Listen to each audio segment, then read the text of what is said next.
Wow, thank you so much for staying with the Monday Report Town Hall session. We're coming to the tail end of it, but I'd like to give my people here a minute each to make their comments or ask their questions. There's one more candidate who hasn't said anything. We'll give him a chance to start.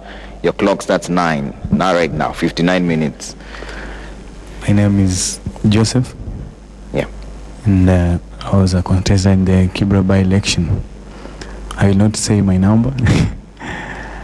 Whatever I want to comment about that election, whatever experience that, first, apart from God the Father, you must have a Godfather in election, to win an election. And again, you must be associated to a big party in quotes, of which there are things that I think some of the people, or maybe the candidate who became the winner was ahead of us with. Okay. And again, the money issue, the person who said that money is not everything, I think that person had none. So money is very important in an election or in anywhere in daily life. You must move, and you must also see the problems that people have and try even solving them at the moment. Others think. All right. Come to you. 59 seconds. Hello everyone, my name is Shanice Muiti. On behalf of all youth inside here and who are watching, I would love to direct my question to Mheshimiwa John Paul. What is that one secret that you, not really secret, I mean the trick that you used to get to the position you are today? Okay. So for John Paul, the trick that you used to get to the position where you are today, all right? Good evening, I'm Sevia Mulaku from School of Journalism, University of Nairobi. My question is to Mheshimiwa. Do you have a fear factor going to 2022 that your issue-based politics won't work this time?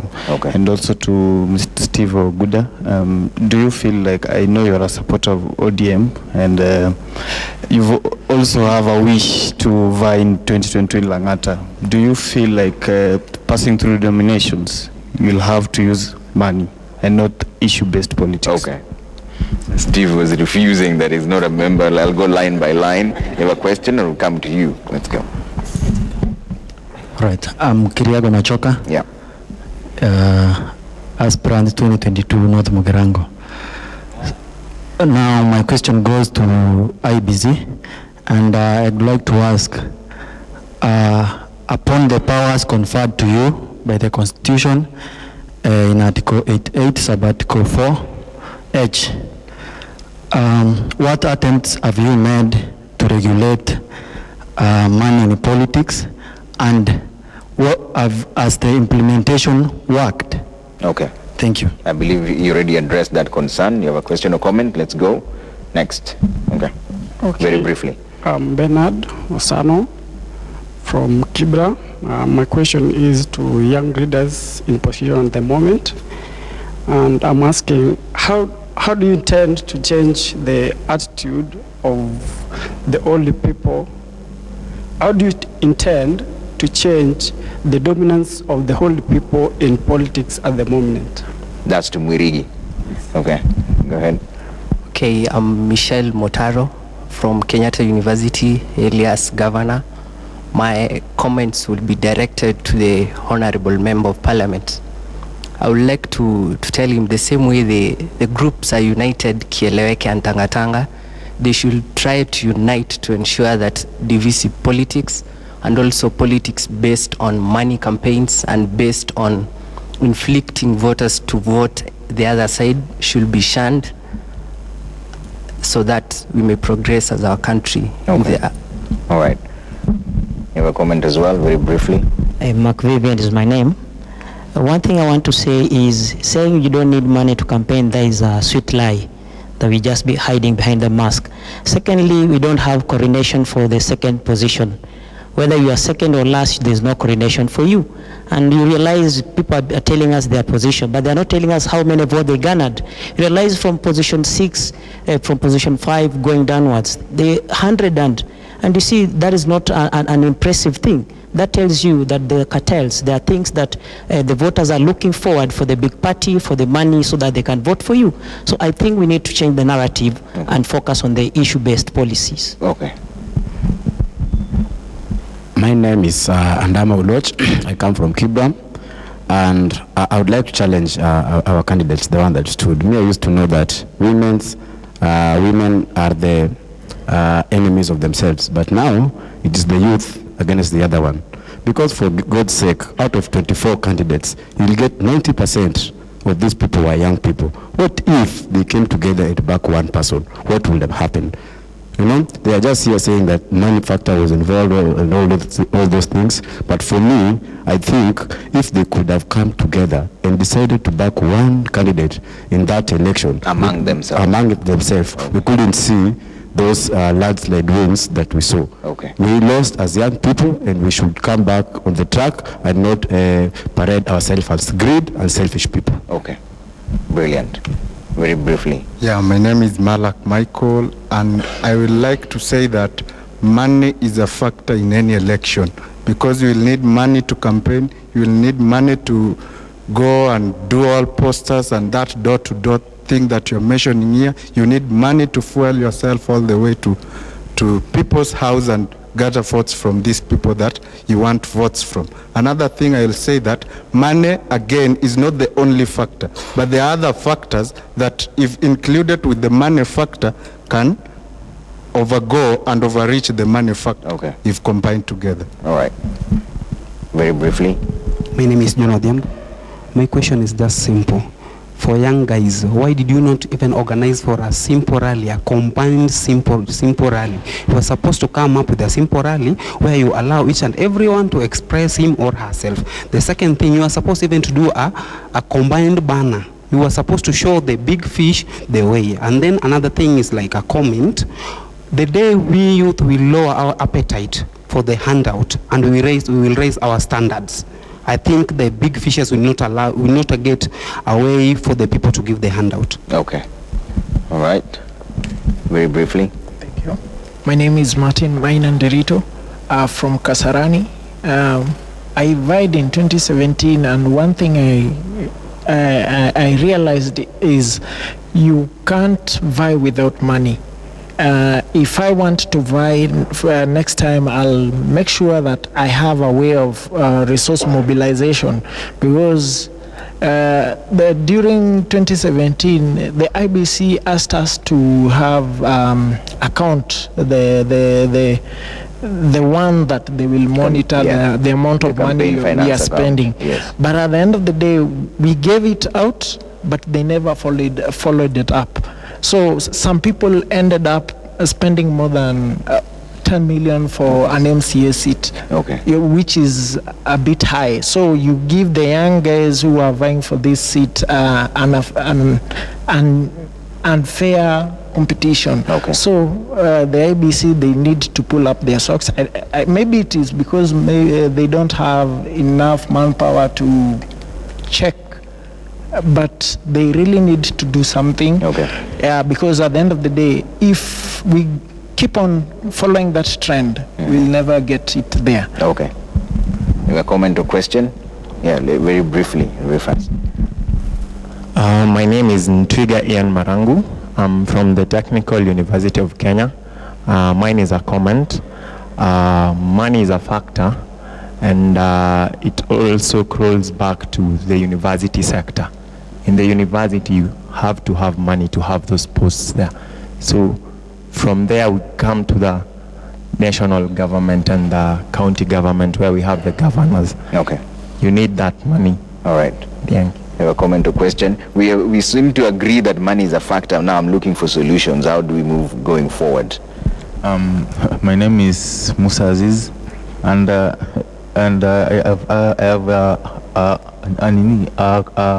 I need to put across a compliment. I can say that all the youths in Kenya, we should stay strong, stay united, and I thank all the Kibra youths, the Witiwaya who went against all odds to vie with those other people. And I think I'm grateful that Mheshimiwa is here. Actually, he's my mentor, and I think some fears to come, all of us here will get to where he is. Brilliant. Very briefly. Yes, my name is Lumumba Martin from the University of Nairobi. My concern is, why don't you have this platform for those who used money so that they also tell us what inspires them to use excess money? And another thing is, for the one who said that money is not everything, that statement was last seen by an old man in 1905. I wonder how you know the year, but let's go ahead. I'm Honorable Agaton Emmanuel. I'll be vying 2022. That is my own word. So what was my own word? Mzoe kiongozi mapema. Without money, you cannot lead even your own family. So I think we are discussing something wrong. We should be discussing what are we supposed to do as Kenyans. Yeah, to curb this issue of money being an influence or influencing the people on the ground to vote for us. Because we have three major things that are really disturbing us. If you don't have money to dispatch on the ground, you should have money to impress the big wigs. Or else you should have the money to impress these business people and have a night-tight illusion so that they can lead you, so that you can later on pay for them when you are in the office. Okay. Yeah, so I think we should do that and enlighten the Kenyans, and I thank Citizen TV for this platform and any other media platform. We should enlighten Kenyans on what we are supposed to do. Okay. So as not to let money influence us. Okay, brilliant. I'll come back to the panelists for final comments really briefly. Go. I go by the name of Ezra Ugejo, coming from Kasarani. As much as we all know here, money is not the only thing. It's not everything in every campaign, but it is the only thing. I'm calling for the youths. Kuleni tu pesa, but you know where your votes are. Okay. Briefly. Hey, my names are Geoffrey Omondi Omolo, former aspirant Kasarani constituency and future aspirant Kasarani MP 2022. Mine is simple and direct. There's no way you want to go to get 1 million per month without spending anything. Every action has a reaction. And it's a fact. You can't invest nothing to go and get something unless you want to become a conman. But as a leader, you got to put down something which is money to get the power that you need. Okay. Yeah. Very briefly, sir. Okay, my name is Stephen Odhiambo, University of Nairobi. My concern is aspirants should not be regulated on the amount they spend. I think the IBC should only check on the sources of the money. Thank you. All right. Very briefly, sir. Thank you very much. My name is Derek Karan, a student leader from the University of Nairobi, and I want to state categorically that money matters a lot, and it's a boon in politics of our country today. You know, sometimes it's good to have money, but at the same time you must have strategy, because without strategy, with money, you will end up losing at the end of the day. Okay. I need solutions now. How do we come out from that issue of handouts? Go ahead. My name is Saitore Virginia from the Technical University of Kenya. Mine is a comment. Money is power, which has always been, and that's why you find a fool will be elected with money. A fool will be elected with money. Okay. 1 minute. Oh, thank you so much. I have no comment, but just to congratulate my MP, Imran Okoth, who has just been calling me after seeing me on live television. Hard pass. I'm Chelsea Jones from the Cooperative University of Kenya. One thing is, I don't know why we are basing money on posters and campaign when the real deal here is the money that is being given out to people to go and vote. My question to the IEBC is giving out money during campaigns legal? If not, why is no legal action being taken against the people who are giving out money? And if yes, we shouldn't even be asking this question. Yes, we need money to get power. Okay. No shout outs, please. My name is Amani Prince from Needs College.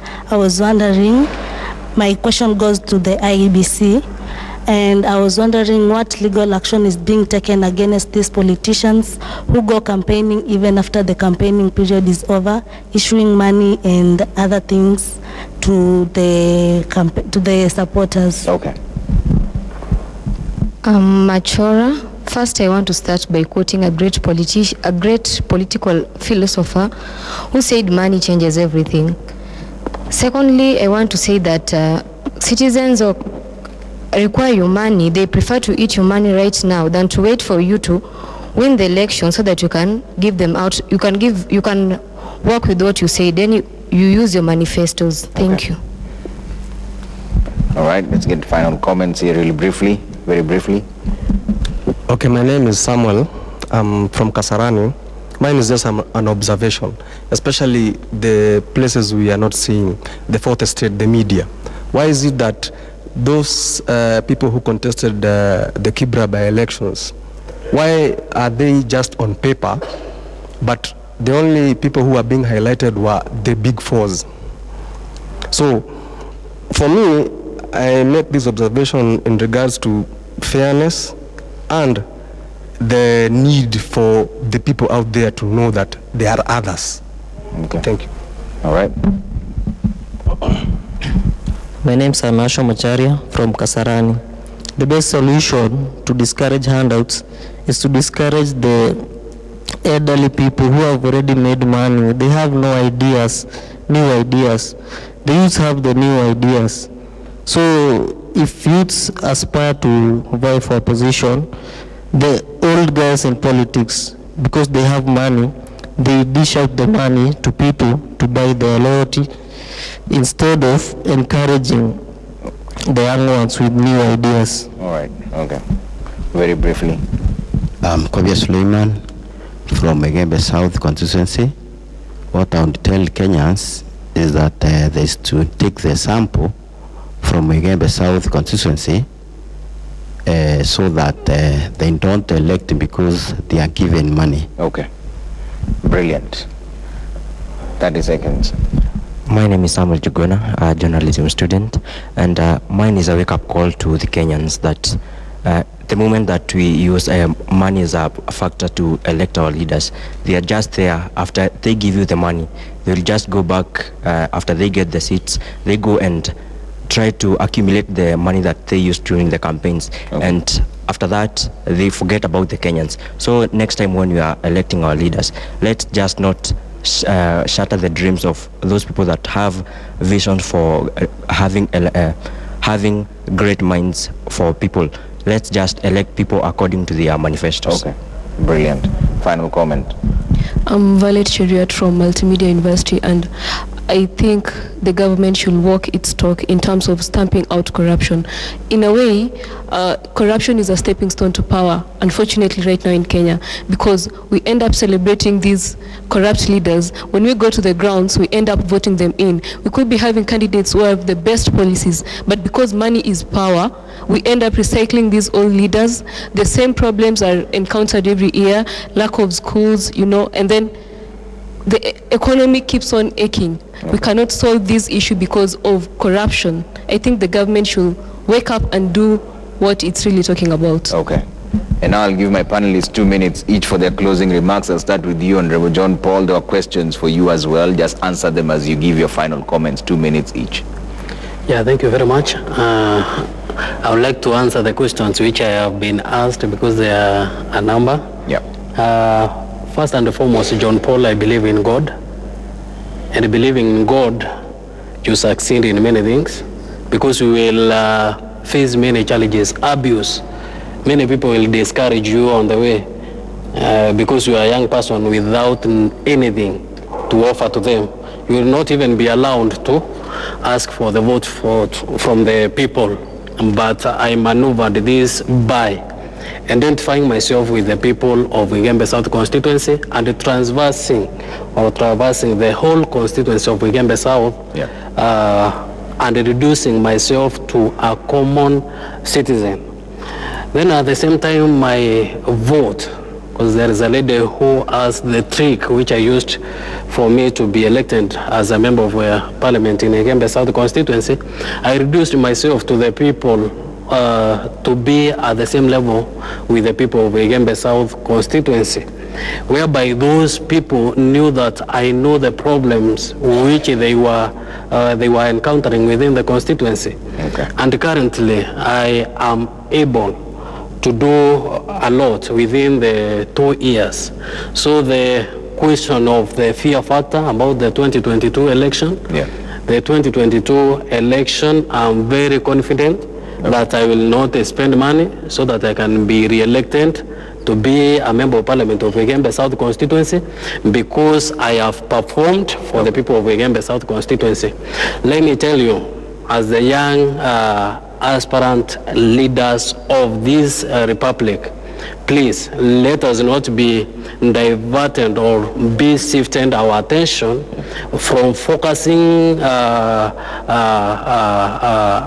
attention to the people whom we want to lead by giving them the manifestos or the policies which we want to implement in our constituencies and shift our attention to focus the money or the money factor, which many people here are considering it being a big factor, which can play in a political contest so that someone can be elected. Let me tell you, John Paul, in Wegembe South constituency, I was elected as an independent candidate. Many political parties which were more powerful or were playing also in that constituency, but I managed to emerge the winner because of the way I related with the people. There is this notion I really of have to stop you there because of the time. There is this notion of believing that all the people, they can maybe lead more than the young people. It is our high time as the young generation of this country to start buying policies and know the wealth those guys have. Because some of the people are selling their policies, or they are giving us money so that they can be elected to safeguard their wealth, what they have accumulated. And lastly, for a person to deliver in a constituency, or for a person to deliver the development which he has promised the people, that person will deliver because he has not used anything. But if you have spent money, you will have to plow back your money first, then after plowing back your money, that is the time you will concentrate to the people. And that's why I am able to deliver to the people of Wegembe South constituency development-wise. All right, Steve, 2 minutes. Trevor, framing solutions, because ultimately we've got to have to frame solutions to the IBC. IBC needs to innovate within the challenges and ensure that even though the heavens may fall, come 2022, election campaign finance regulation is enforced.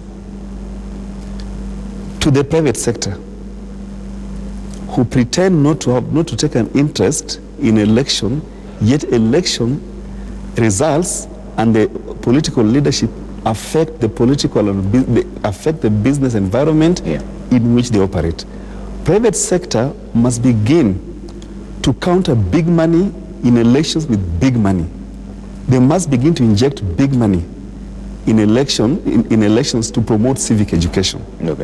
The civil society are intimately connected to the people. They need to sensitize the people, the voters, to the campaign big money. You cannot spend a lot of money which is out of touch with their lived reality. You can't. The candidates, can you express some fidelity to the law? You don't need to wait for IBC to enforce spending limits.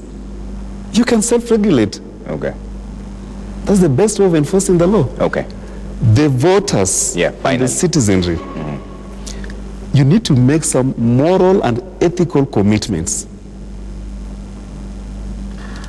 Bottom line is, when the voters are fully co-opted into the philosophy of accountability, transparency, honesty, dignity, and decency in politics, they will begin to demand what I call social accountability.